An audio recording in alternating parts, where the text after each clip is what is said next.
Bonjour Priscilla. Bonjour.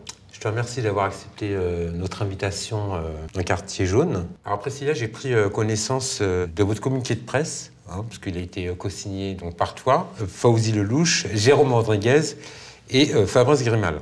Donc vous souhaitez rencontrer le président de la République, notamment pour évoquer deux points. Alors, évoquer les multiples dérives en matière de maintien de l'ordre et remettre en main propre donc, au président de la République les revendications issues du vrai débat. Alors, le vrai débat, c'est un livre en fait co-signé donc, par toi, par Maxime Souque et par David Prost. Alors, ma première question est assez simple. Pourquoi t'es-tu impliqué dans le vrai débat?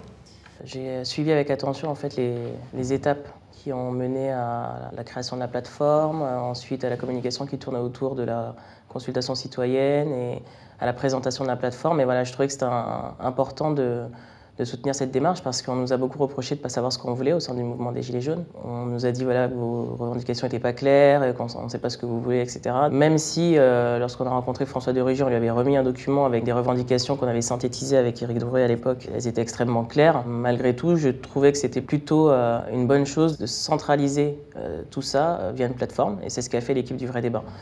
Ça a permis aussi de voir un petit peu comment les uns et les autres percevaient les propositions qui avaient été postées, donc 1 million de votes, c'est pas rien quand même en 30 jours. Et pourquoi ce manifeste? Parce que en dehors du mouvement des Gilets jaunes, il y a des personnes qui suivent les actualités et qui peut-être n'ont pas connaissance de l'existence de cette plateforme, tout simplement parce que dans les médias traditionnels, on n'en parle pas. Et par contre, avoir un manifeste et un petit bouquin comme ça qui est disponible sur les plateformes de vente en ligne, ça permettrait d'informer correctement la population et que les gens sachent que cette plateforme a existé et n'a pas été communiquée ni évoquée par le gouvernement. Alors, j'ai fait des petites recherches, puisque bon, le vrai débat, c'était à quelle date à peu près? Au mois de mars? Alors le livre, il a été édité au mois de juin 2019. Fin juin, oui. Fin juin. Et je me suis quand même aperçu que bon, il y avait quand même des médias mainstream, si j'ose dire, qu'il avait évoqué, notamment la presse écrite.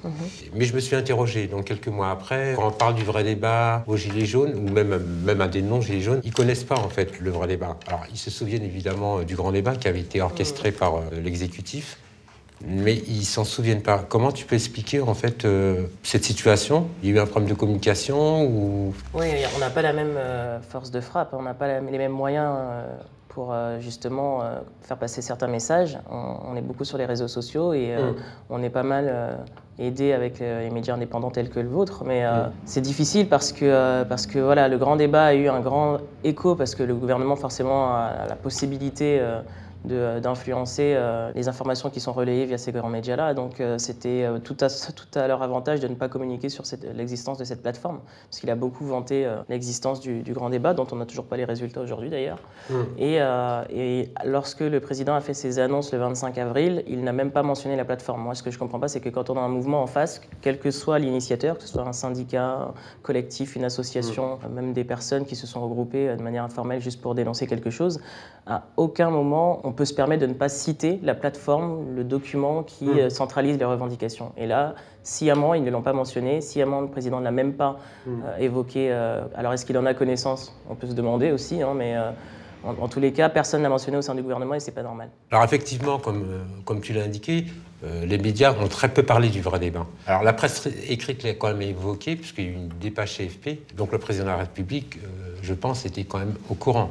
Je pense qu'il y a une revue de presse tous les matins, donc il ne lui a pas échappé qu'il existait ce vrai débat qui avait été organisé par le mouvement des Gilets jaunes.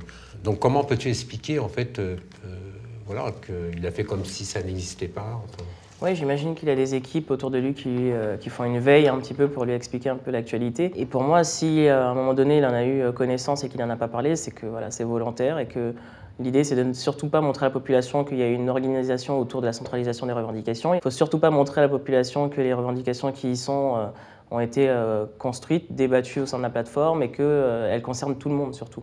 Parce qu'on a essayé de nous isoler aussi sur certaines revendications ou certains débordements qui ont eu lieu en excluant donc une certaine partie de la population. Alors qu'en fait, quand on consulte ce qui a été dit sur la plateforme, en réalité, tout le monde est concerné par au moins une revendication.